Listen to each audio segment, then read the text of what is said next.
Five Live listeners. There's a Kemi Baitlock's walking across. Kemi, do you want to come on Five Live?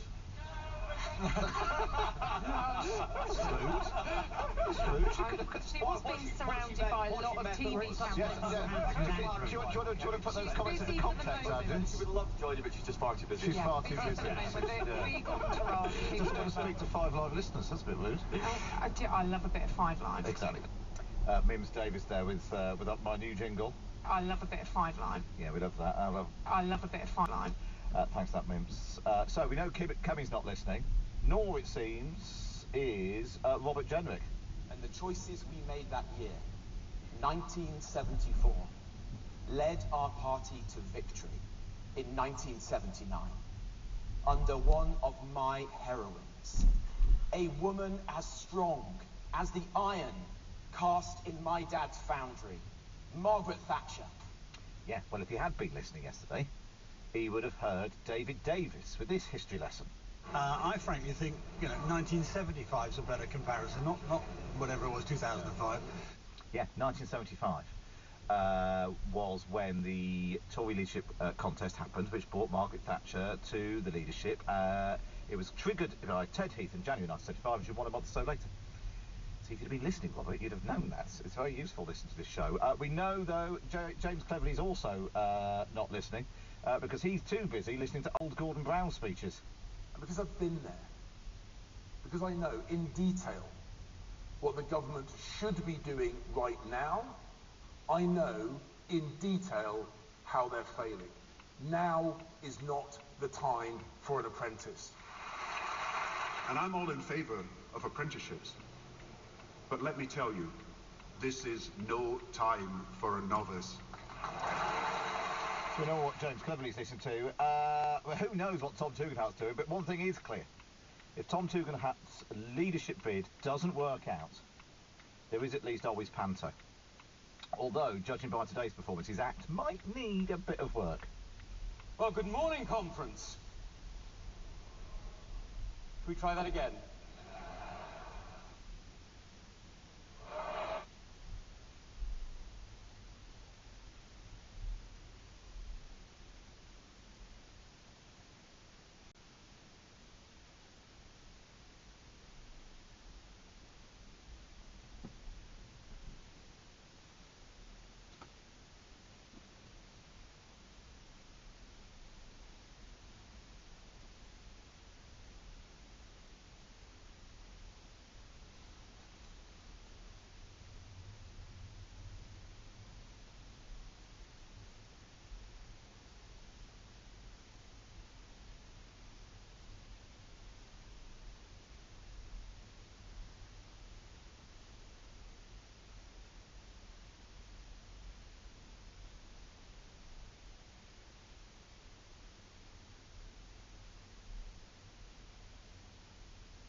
Iran telegraphed well in advance what it was going to do.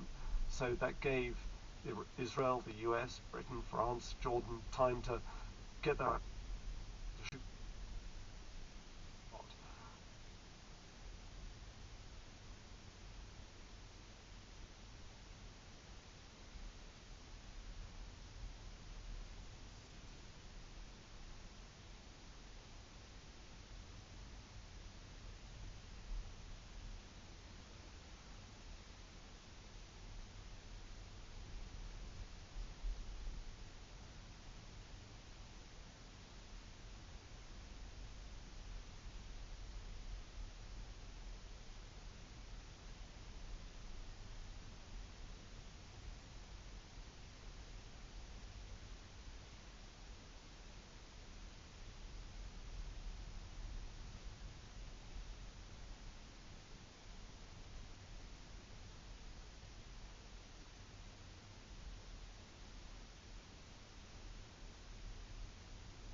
we helped you shoot down all the missiles. Their attack failed. Leave it at that. And Israel did listen to that. They carried out a very minor, symbolic, single missile strike on an Iranian air defense site in Isfahan, enough to show that they could penetrate Iran's air defenses, but it didn't really cause any damage or much loss. But the message was there.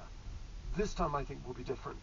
And I think the worry here is that there are any number of targets that Israel could go for: military, nuclear, economic, civilian, leadership, and they will be calibrating just what Iran's response is going to be to how they attack. And this is where the real risk is of this conflict spreading out of hand, because Iran and its proxies have made it very clear that any country that supports an Israeli attack on Iran will also be attacked back by Iran. So that puts US bases in the Gulf in danger, not just the ones in Syria and Iraq that often come under attack from drones fired by their proxies. You don't hear a great deal about it. They're not big attacks, the numbers are not big. But imagine, for example, if Iran was to start retaliating by lobbing ballistic missiles at, for example, the huge US airbase called Al Udeid in Qatar, from which the US coordinates all their military air activity over the Central Command area, so everywhere from Egypt right all over the whole of the Arabian Peninsula, the whole of the Middle East, basically. So that would be huge. And potentially, Iran, should they choose to take this one further, they could, at some expense to themselves, but they could try and close the Strait of Hormuz to shut off about 20% of the world's oil. And then just in terms of the British involvement, the British response, there seems a bit of confusion as to exactly what role the UK played. John Healey, Defence Secretary, said overnight that British forces have this evening played their part in attempts to prevent further escalation in the Middle East. But then we've since learned that there's sort of less clarity as to exactly what that involved. It's not often, Matt, that I have to say I have absolutely no idea, because what we do know they didn't do is they didn't shoot down any missiles. All right, so what part did they play then? Because aircraft can shoot down drones and some other missiles that are flying relatively slowly and in a kind of fairly flat trajectory. But ballistic missiles go up in a great big parabola up into the atmosphere and then back down again at great speed. And you can't shoot those down with air-to-air missiles from planes. Generally, you've got to have something a bit more sophisticated, like Israel's Arrow 2 and Arrow 3 air defense systems, which can hit them pretty high up. So we know that in April, RAF Typhoons operating out of Akrotiri base in Cyprus did take part in, along with Jordan, France, the US, possibly other countries like the UAE, in intercepting a lot of that Iranian barrage of cruise missiles and drones and ballistic missiles. But this is different. Most of what came over at Israel yesterday was ballistic missiles. So it's a mystery to me. Maybe I don't want to be facetious, but I have no idea. Maybe they offered moral support. God knows what they did. Sometimes it's good just to say we don't know.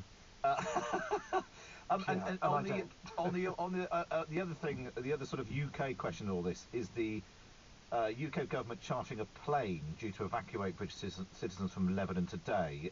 This morning, Dan Harper, lived near Beirut for 25 years, spoke to Rachel on 5 Live Breakfast about the prospect of getting on the flight. Let's take a listen.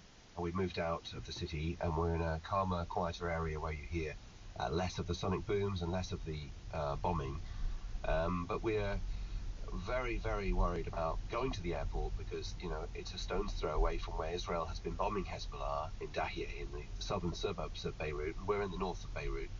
So, you know, that there is an element of risk, of course, for anyone going to the airport, especially after what happened last night.